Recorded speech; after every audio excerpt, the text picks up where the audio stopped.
بسم الله الرحمن الرحيم الحمد لله رب العالمين وصلوات الله وسلامه على نبينا الأمين وعلى آله وأصحابه أجمعين وأشهد أن لا إله إلا الله وحده لا شريك له وأشهد أن محمدا عبده ورسوله صلوات الله وسلامه عليه أما بعد فإن خير الكلام كلام الله وخير الهدى هدى رسول الله صلى الله عليه وسلم وشر الأمور محدثاتها وكل محدثة بدعة وكل بدعة ضلالة وكل ضلالة في النار. So before beginning, in keeping with the hadith of the Prophet sallallahu alaihi wasallam and with his sunnah and his teachings, man lam yashkur al-nas lam yashkur Allah. He said, whoever doesn't thank the people effectively, he has not thanked Allah. I take this hadith very seriously, especially dealing with the topic about the condition of our ummah, the predicament of our ummah. Many of us who are married, we have children, and our children, they don't possess the manners, the adab, the akhlaq, to say to our wives, their mothers, thank you ma, thank you ummi, jazakillahu khair ummi, thank you abi. This word of shukr is like a word that our children don't even know. And yet in our deen, the Prophet told us, sallallahu alaihi wasallam, whoever doesn't thank the people effectively hasn't thanked Allah. So I want to take this opportunity to thank everybody who has something to do with me coming here and giving me this opportunity to plant some seeds for myself, inshallah, yawm al-qiyamah, and also to hopefully inspire, to inform, and to remind. So at the top of the list, we want to thank those visitors who have come from outside of the country, the Shaikh, the Amir, Sajid Mir, Hafidhullah Ta'ala, and all of his ashab who came, all of the shuyukh and all the speakers. And also we want to thank the admin of this masjid. I remember I came here to do a program. This room wasn't even finished. We used the facilities downstairs. Now I come back and this is the situation. It's growth and development. Bi-idhnillahi azza wa jalla. So may Allah put everything in your mawazeen of hasanat yawm al-qiyamah. Today, the topic, the theme is a predicament of the ummah. It's a big topic. A lot of things can be said. I only have a few minutes. Inshallah, I'll try to say what I think is beneficial, important, and pertinent. You want to talk about the issue of our religion, the predicament and the solutions. And alhamdulillah, we have all of that has been mentioned to us. Allah mentioned in the Quran, وَنَزَّلْنَا عَلَيْكَ الْكِتَابَ تِبْيَانًا لِكُلِّ شَيْءٍ.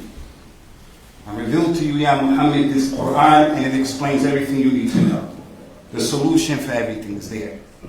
So one of the great hadith scholars, Imam Sufyan Al-Thawri, your kids, my kids, they should know the name Sufyan Al-Thawri. When we say that we're Ahlul Hadith, I'm an African-American Ahlul Hadith. Ahlul Hadith is not Pakistan. Ahlul Hadith is not Saudi Arabia. Ahlul Hadith is what Al-Imam Abu Hanifa said, rahmatullahi alayhi. He said, إِذَا صَحَّ الْحَدِيثُ فَهُوَ مَذْهَبِي. If the hadith is authentic, then that's my madhab. Ahlul Hadith is not a football team, a basketball team. Ahlul Hadith is not one family, one person. Ahlul Hadith are those people who make ta'zeem, not only of the hadith of the Prophet ﷺ, but the Quran as well. Take the whole religion. So we're proud to be people who connect ourselves to Ahlul Hadith. Long heritage. From the ulama, the imma of Ahlul Hadith is Sufyan Al-Thawri, rahmatullahi ta'ala alayhi. Concerning that ayat, we have revealed everything to you, Muhammad. Everything is explained to you. A Yahudi came to Al-Imam Sufyan Al-Thawri. He wanted to blow on his religion and make him afraid like we have today. your boss, your neighbor, your friend, kuffar, different people, they want you to apologize about our position, our clear position about homosexuality, our clear position about different things going on in the world. So they want him to apologize. The Yahudi said to Imam Sufyan al-Thawri, this ayah says, Allah revealed and explained everything in the Quran. Show me where Allah showed people how to make a tharid. A tharid is a famous food that the Arabs used to eat. Prophet Muhammad said about himself, sallallahu alaihi wasallam, I'm Abdullah, I'm Rasulullah. My mother is a woman who used to make and eat tharid. So let's say a spaghetti, a cork curry. Let's just say. Did Allah teach us how to make curry in the Quran? Because that ayah said Allah revealed and explained everything in the Quran. All answers. Did he explain how to make curry in that Quran? And Imam Sufyan al-Thawri did not do what many people would do today, start apologizing and acquiescing and sweating and feeling sorry for himself. He didn't do that. He said, Allahumma na'am. Allah revealed how to make curry in the Quran. Based on that hadith, that ayah. Allah said in the Quran, فَاسْأَلُوا أَهْلَ الذِّكْرِ إِن كُنْتُمْ لَا تَعْلَمُونَ. Ask those who know if you don't know. So you want to know how to make curry? Go ask someone who knows how to make it, and then you'll know how to make it. That's the Quran telling you how to make curry. Point is, the Izzah al-Islam. So we want to talk about the condition of our ummah and the solutions. Everything is in the Quran.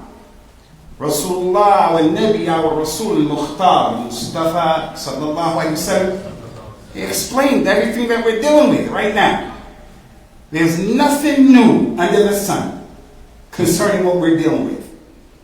So I just want to make a few points and issues, and they're many. One point I want to make is if you take your finger and you put it on the map of the Muslim world and then you pick your finger up, blood will be dripping from your finger because our blood is being spilled everywhere. Kashmir, Palestine, Syria, all over the world, and no one cares. You put your finger on the Muslim world on the map, you'll find political instability, economic instability, from everywhere we come from. And that's why many of us are here, escaping the drama and the confusion of where we come from, where we were born, looking for a better way of life with Europeans, with white people. I'm not against white people. I'm not against Europeans. The Prophet says some positive things about Europeans and his authentic sunnah. Now is not time for that. But I'm talking about some of us have inferiority complexes. We have problems. We think if it's European and if it's white, it's correct. That's not the case. Be like an Imam Abu Sufyan. Have some i'tizaz, some izzah. If you were to look at the Muslim world today, you will find a lot of problems. But let's leave the Muslim world. Let's look at the Muslims right here, because that's more appropriate. We're right here. The Dawah al-Hadith is not a dawah where we pay attention to any one particular country like that. For example, some people understand that Salafiyya and Ahlul Hadith means that you have to be pro-Saudi Arabia in everything. No, Saudi Arabia is one of the Muslim countries that we care about, like we care about all of the Muslim countries. And because of the sha'air that are there, the Haramain, Masjid Qura, Masjid al-Khayf, all of that stuff that's there, we have a special connection to it, but we don't say Tawheed is only in Saudi Arabia, or Ulama is only in Saudi Arabia. We have to worry about politics of Saudi Arabia at the expense of our own population. No, not at all. We have to pay attention to what's going on right here. These little shabab that are here, that's what we have to be paying attention to. And I respect where you guys come from, brothers come from, Pakistan, wherever. Where Urdu is the language, stick to your language and your culture. Stick to it. But you have to have hikmah when it comes to dawah. We have to make it so that our kids can understand this religion. And then I look in the audience and I see some brothers who come from Africa. And I have to say, Black lives matter. Yeah, all lives matter. But I want our community to be sensitive to what my people have to deal with the police and the way the police African Americans. So when I see my brothers from Gambia, wherever they come from, Senegal, I say, may Allah bless you, brothers, to have the sabr and the patience to be in a masjid where the people are not where you come from, because a lot of masjids where the people are from Pakistan, you won't learn your religion in there, and they don't treat you like you're a brother. That happened to me when I first moved to Birmingham. There was a masjid right next to me called Ziyal Quran. My house was here, another house, the masjid was right there, right next to my house. 20 steps out of the masjid, or less. But they never welcomed me. But they were on the deen and the aqidah of Hazar Nazar. So I understand, Jahil. But this is how it is.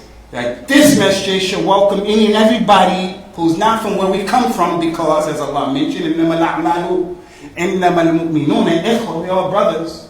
But back to the point. Look at the condition of our ummah right here in the UK. Our children are murdering people, and they're getting murdered. On the last day of Ramadan, one of my sons died. When people found out that my son died, Rahmatullah alayhi Abdurrahman al-Awwal, many people were curious, how did he die? Because they wanted to know, did he get shot? Did he get stabbed? No, he just died. But I do have another son who was shot 2 times in the stomach. But he's living, alhamdulillah. He went off the rails, born in Medina, knows Arabic. He went off the rails, started doing all kind of wild things. I told him after Allah saved his life, you, my boy, are a dead man walking. And he got himself together. So when we look at our community, look at the murders here in Bradford. Look at the drugs, selling drugs, buying drugs, doing drugs. Even our daughters are getting high, and we don't know. Because our heads and hearts are still stuck back where we come from, or stuck in something that's not beneficial. This is the condition of our ummah, the shaggy, drama. So this is an important and a critical and an intelligent thing to deal with, but it's a big, massive thing to deal with. Not just to talk about it, but what are the solutions? I'll give you another one. The disrespect that the kids have for their parents. If I were to say that the vast majority of parents here are not happy with their children, I don't think I would be wrong. Because our kids can be better in the way they have behaved. If there's anyone sitting in this audience and you have a son who is 13, 14, 15, you have a child who he gets off of the PlayStation on his own, without you or his mother telling him. He just stops. It's salat time. He gets off of the PlayStation, makes wudu, prays salat, and then comes back to the PlayStation. You should make sajda to shukr. Because the vast majority of these kids are not getting off of that PlayStation. Unless the parents say, get off the PlayStation. And then even then, they may not get off of it. So that's the condition of our ummah. Our children.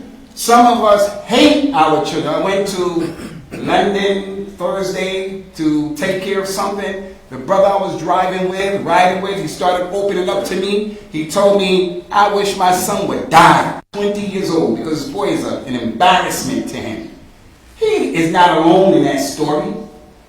So clearly, Ikhwani, in our community, in our ummah, we have a lot of problems. A lot of drama, which reminds me to remind you of the statement of the Prophet sallallahu alaihi wasallam: "Badiru bil a'mal, fitnin kaqit'il layl al-mudlim."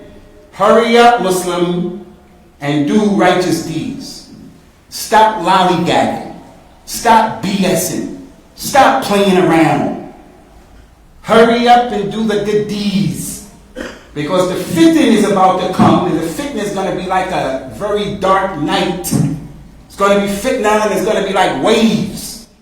And if you ever went in the ocean and you lose your balance, you can drown in the ocean, because when you lose your balance, the waves keep turning you upside down, and it's hard to get your footing. So you drown because you couldn't get your equilibrium. That's how the fitna is going to be. You can't tell up from down. It's going to affect you, and you don't have anything to do with it. It's going to affect me in my speech. I don't have anything to do with the fitna, but because there's fitna, people will connect my kalam to fitna. You got nothing to do with no fitna. your wives, your daughters, the old, the young, the one who can read, can't read. It's going to affect everybody. All kinds of fitna, one after another. And they get worse and worse and worse until Yawm al-Qiyamah. The Prophet says, sallallahu alayhi wa sallam, مَا مِنْ عَامٍ إِلَّا الَّذِي بَعْدُهُ شَرٌّ مِنْهُ حَتَّى تَلْقُوا رَبَّكُمْ. Every year, the next year that comes after it is worse than the one that went before it until you meet your Lord. So right now it's a difficult time to be a youngster, to be a teenager, to be unmarried. Right now is a difficult time to be the imam or an imam. Right now is a difficult time for you to be on the board of trustees. This is a difficult time. It's a difficult time for you to be you. It's the time of fitna, and it gets worse and worse until the job comes out and the dabba and all that other stuff. So when we want to talk about the Muslim Ummah and the condition, a lot can be said. Now I don't want to stand up here and sound like sour grapes, because the Muslim, from his characteristic, is he has to be positive. The Prophet ﷺ met a woman and he said, "What's your name?" She said, "Asiya," the disobedient one, Masiya, Asiya. He said, "La, Anti Jamila, your name is beautiful." We just finished the Eid. When the Prophet went to the Salat of al-Eid, sallallahu alayhi wa sallam, he would go to the Musalla down one street, and he would come back home through the other street. They said that was him being optimistic. He says, "I'm going down this street to the Eid, and when I come back, I'm going to be a different person because I just fasted the month of Ramadan. So I'm not going to be that same person. The way I used to pray more in Ramadan, Quran more in Ramadan, watch my tongue more in Ramadan." So symbolically, he's going to come back to say, "I'm changed." Optimism. The Salat al-Istisqa, when you make Salat for the rain, Rasulullah would make that Salat. After the Salat, he would take his bisht and put it inside out. He would take his hat and turn it inside out. Why? Optimism. As if to say the condition is going to change. So although I'm standing up here talking about things of negativity and their reality, I don't want anybody there to sit and say, "Yes, everything is, the glass is half full." Especially during this terrible time. During this terrible time, we have a lot of people who suffer from mental health issues. From severe to mild. And if I were to say 99% of the people, myself included in here, we all suffer from it. Hum wa gham, schizophrenia, OCD, all kind of issues. So as the speaker, as the imam, as the khatib, if I get in front of the community every week or right now and I just talk, "It's bad, it's bad, it's bad, Yawm al-Qiyamah, nar," then the person will be affected like that. That's why the Prophet 1 week, sallallahu alaihi wasallam, would talk about the virtues of Al-Jannah and how to get there. And everybody thought that they would get in there. And then he would talk another day about the hellfire and how terrible it is. And everybody thought they couldn't get in there. But he was balanced. And that's a difficult thing today. Most people are not balanced. He's not balanced in his love. He's not balanced in his hate. He's not balanced in his work. He's not balanced. And yet, the greatest surah of the Quran is Surah Al-Fatiha, where we ask Allah Azza wa Jalla to guide us to the straight way. The Sirat al-Mustaqim. You have to be balanced in your religion. So that's the condition of the Muslims. And we can mention more. There is one thing I do want to mention. One more thing I want to mention. And that is the so-called religious people. The practicing people.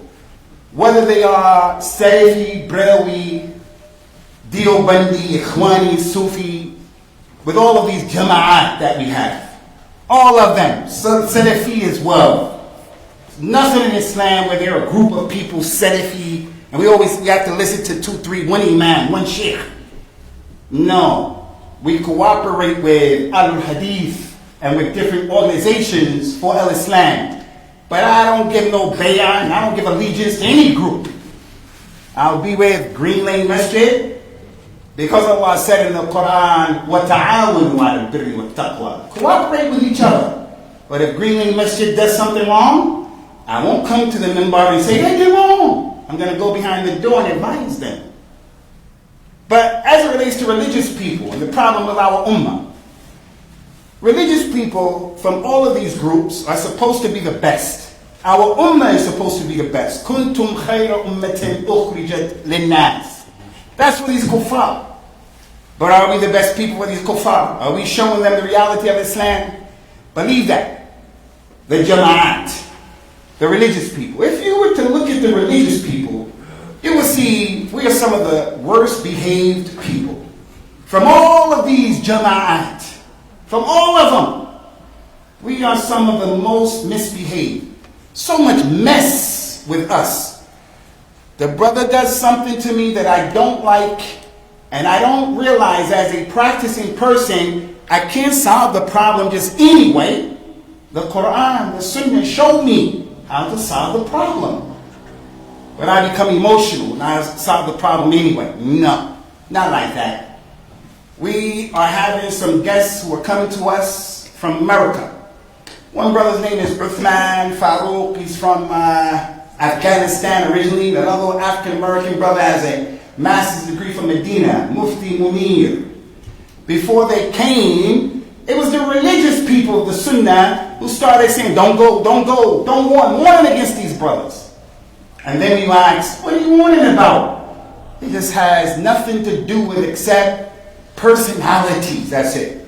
That's our condition, our ummah. The religious people are jacked up. From Abal al-Awan. The thing I came to talk to you about, though, in terms of really striking the iron is this point. And then I'm going to bounce and I'm out of here. But there are many things. It's something that happened recently. And that happened in Palestine. And Palestine is an ummah, a Jews of our ummah that basically has been forgotten. The Zionists, they do whatever they want to do to those Palestinians and no one's going to do anything about it. Like Kashmir.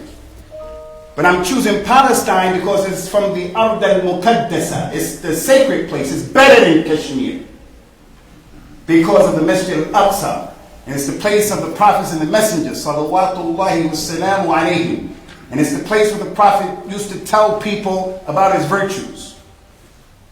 About 2 weeks ago, or maybe less than that, there was a Palestinian woman who was a Christian. Her name was Shireen Abu Aqila. She was an American citizen. She could have stayed in America, journalist. She could have stayed in America. But she spent 20 years in Palestine, this Christian lady, giving a voice to the voiceless. As a journalist, she showed footage, she reported on the ground, a voice to the voiceless. The Palestinians are living in an open prison. Those of us who come from Kashmir, occupy Kashmir, you've seen it. Kashmir is not like what's going on in Palestine. It is pretty similar. India even. People don't have anything to say. But here's the point. That lady, I say she had courage to put herself in harm's way. 2 weeks ago, she got shot. She was wearing a vest, as you know, it said press, her colors. She was with other press people. The Zionists knew the area that she was in was an area that should have been protected for the journalists. She got shot in the head.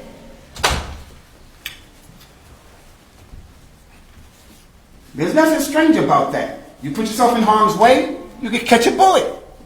But what's strange is the West never said anything about women's rights because she's a woman of color. She's Palestinian, like Ukraine.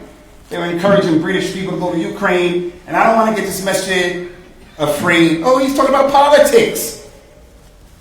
Don't be like Imam Sufyan al-Thawri. I'm not talking about what's crazy. I'm not encouraging anyone to do anything crazy. I'm making points. You know the words LGBT? Pretty soon as an imam, I can't say any word that starts off with L or starts off with B or G. I'm not saying LGBT. I can't say a word like love.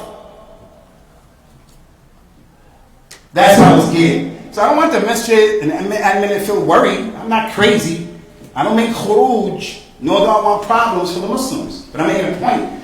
They were encouraging British people to go to Ukraine to help them take up arms. But if a Muslim were to do that, as you know, he'd get in trouble. Double standards in the whole world. Double standards as it relates to my people, African Americans. When we get shot, when we get killed, when the police beat us up, there's nothing wrong with that. Anyway, back to the point, because I don't have a lot of time. Back to the point. The lady got killed. The world didn't say anything. Now, this is what's disturbing about our ummah. Pay attention, you shabab, especially you kids. In Palestine, there is a political group called Hamas. Hamas has it tough. They're in the muck and mire. They're in the middle. They're in the belly of the beast. So I'm not one of those people who, if people make decisions I don't agree with, I'm going to be rough and tough. I have to understand the context, the background, all of the variables. It's easy to be an armchair, criticizer. But right is right and wrong is wrong. They're from the Ikhwan al-Muslimin. The Ikhwan al-Muslimin. Big challenge for our ummah. Wherever you go, big challenge. The point here is, the Mufti of Gaza, the Mufti, may Allah help him. It's not easy being the Mufti of Palestine and Gaza.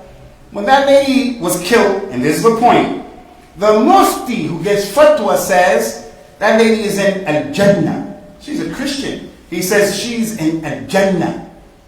Another leader of Hamas said, this lady, if she's not in Jannah, I don't want to go to Jannah, that she's not there. If she's not in the Jannah that we believe in, I don't want to go. A third one said about this lady, she's a shaheeda. You know shaheed? No, we don't know shaheed anymore. We don't really know. We don't learn about that. It's virtues. But they are on a very high level in this religion. من النبيين والصديقين والشهداء وحسن أولئك رفيقا. The highest level are the prophets and the messengers. The one after that are the Siddiqeen, those people like Abu Bakr from the previous ummahs. And then the Shuhada. The Shuhada can fly any and everywhere in Jannah. Kama yasha'un. The man said, this lady is a shaheeda in Jannah tataqallabu fiha kayfa tasha. She's in Jannah as she wants. This is a religious person. This is a religious patient. A religious person. And this is the fatwa. This is our ummah. These are people of the religion. The mufti and the jama'at. And when the man asks, Ya Rasulullah, when is Yawm al-Qiyamah? The Prophet ﷺ told the man, إِذَا وُسِّدَ الْأَمْرُ فَانْتَظِرِ السَّاعَةِ إِذَا وُسِّدَ الْأَمْرُ لَغَيْرِ أَهْلِهِ فَانْتَظِرِ السَّاعَةِ. You want to know when Yawm al-Qiyamah is? If responsibility of things were given to the wrong people, then Yawm al-Qiyamah is close. So you in the audience, you think the wrong person is fulan and fulan. No, the wrong person is you. Because the man gave you his daughter. You're not taking care of the daughter. You have children, and you're not taking care of your children. You have your own job, and you're responsible for not taking care of your job. So what's the point? If this is the condition of the people giving dawah and teaching, then what do you think is the condition of the rest of our ummah? So in concluding, I want to say to you people, Allah Ta'ala has made it clear in our Quran and the authentic Sunnah of the Prophet ﷺ, if you are not a Muslim, you're not going to Jannah. No matter who you are, no matter who you are connected to. If you ask the Jews, are we Muslims in Jannah? They'll say no. You ask the Christians, are we Muslims in Jannah? They'll say no. And then the Muslim comes and says, you're going to be in Jannah with us. You're with us. That's the karam of the Muslims, I guess. I think what the reality is we've lost ourselves. We lost ourselves. So for the youngsters out there, don't have any doubt. Non-Muslims are not in Jannah. Sikh, Hindu, no matter what he did, no matter what she did, no matter who he's connected to. Allah Ta'ala mentioned in the Quran, الَّذِينَ كَذَّبُوا بِآيَاتِنَا وَاسْتَكْبَرُوا عَنْهَا لَا تُفَتَّحُ لَهُمْ أَبْوَابُ السَّمَاءِ وَلَا يَدْخُلُونَ الْجَنَّةَ حَتَّى يَلِجَ الْجَمَلُ في سم الخيار. This is our aqidah. Verily those people who disbelieve in the ayat of Allah, the Quran, and those people who are arrogant and kibr, istikbar, takabbur, and they don't take those ayat, Allah said, we will not open for them the doors of the heavens, and they will never enter into the Jannah until a camel can enter into an eye of a needle. Do you guys know what a needle is that you sew? The needle. Every needle at the end, it has a little opening. If you take that opening, can a camel be fit through that needle? That's Allah's way of saying with the fasah of the Quran, you will never go into the Jannah. Never! If you take a mouse, the mouse is not going through the needle. What about the camel? How can a Muslim have any doubt about that issue? The Prophet says, sallallahu alayhi wa sallam, ma min Yahudiyyin wa la Nasraniyyin min hadhihi al-ummah yasma'u bi thumma yamut وَلَنْ يُؤْمِنْ بِمَا أُرْسِلْتُ بِهِ إِلَّا دَخَلَ النَّارِ. There is no Christian and no Jew who heard about me and he doesn't believe in me and then he dies except to go to the hellfire. But now the question for us is, these Jews and Christians, is it enough for them just to hear Muhammad because his name is Muhammad, but he smokes crack, he sells weed, he's a criminal and a gangster? That's the Muhammad that they heard of? This one over here, he doesn't know the religion because of the way we're practicing the religion. So in concluding, brothers, in this deen, any and everybody who is seeing and hearing my words, the Prophet ﷺ clearly told us the solution about things. The fitan, the one who is sitting down, is better than the one who is standing up. And the one who is standing up is better than the one who's walking. And the one who's walking in the fitna is better than the one who's running. When he told the people of the fitna, the man said, what's the solution? What should I do? What should I do? Rasulullah said, go and break your sword off at Mount Uhud. And go and stay in your house. And go and hold your tongue. And go and cry for your own sins. You know how many problems I have? Personal problems, challenges. I ain't got no time to be coming here worried about you and you and you and you and what he did. Is it important? Yes, it's important. But how in the world can I be of those people who I remember his problems and I forget mine? لا تكونوا كالذين نسوا الله فأنساهم أنفسهم. Don't be from those people who forgot about Allah, so Allah made them forget about their own selves. And that's not me saying fitna, haram, drama. We don't make an amr ma'ruf and nahy munkar. No. I say we make it in the right way. And we leave it to the right people. It's not that Amr, Bakr and Zayd to do it. So in concluding, we ask Allah subhanahu wa ta'ala by his ism and a'zam to accept from all of us our efforts to give us divine protection and to help the people of Hadith, to help the people of Ahl Sunnah, to help the people of As-Salafiyya to come back to our senses, to come back to the way of what the companions were really upon. Not just that kalam farid, kalam. Ya ayyuha alladhina amanu, lima taquluna ma la taf'alun. From Ahlul Hadith, from us, people don't pray Fajr on time. And if he prays on Fajr, his kids don't pray on Fajr. His wife prays and he doesn't pray. He prays, his wife doesn't pray. There's not a single person here except that we know Muslims, family members, relatives who don't pray. So it's not about all of the kalam. The kalam has its place, but we're living in a time of action. And this is the time to take care of our responsibilities. سبحانك اللهم وبحمدك واشهد ان لا اله الا انت استغفرك واتوب اليك والسلام عليكم ورحمه الله وبركاته. I wish I could stay, but I have to roll to Birmingham right now. I just want to acknowledge all of my brothers from Keithley. If anybody's from Keithley, nothing but love for Keithley, okay? And my other brothers from Africa. Black Lives Matter.